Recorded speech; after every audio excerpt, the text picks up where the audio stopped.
দুইটা দুইটা ভয়ঙ্কর পাপের কথা বলে দেই।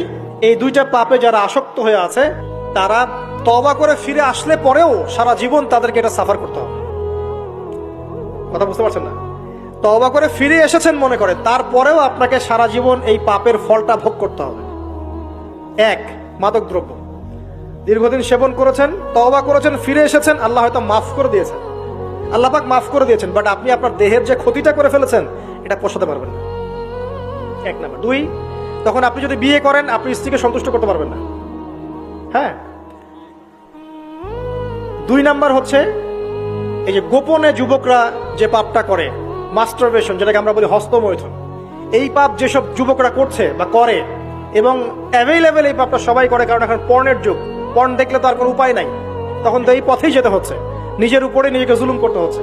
যারা হস্তমৈথুন অভ্যস্ত হয়ে গেছে এরা যদি তওবা করে ফিরেও আসে, শরীরের যে ক্ষতিটা হয়েছে এটা পূরণ হবে না কখনো।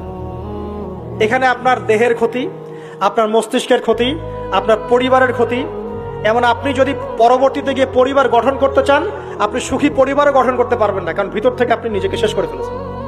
গোপন পাপে লিপ্ত হবেন না। আপনি যৌবনকে ধরে রাখেন, ইনশাল্লাহ দেখবেন আপনি সারা জীবন এনজয় করতে পারবেন ইনশাল্লাহ। কিন্তু যদি এখন নিজেকে শেষ করে ফেলেন, এখন নিজেকে শেষ করে ফেললে আপনি বিয়ে করলে পরেও দেখবেন আপনি পস্তাচ্ছেন। ওই যে কলিকাতা হারবালে যেতে হবে, তখন মডার্ন হারবালে দৌড় দিতে হবে।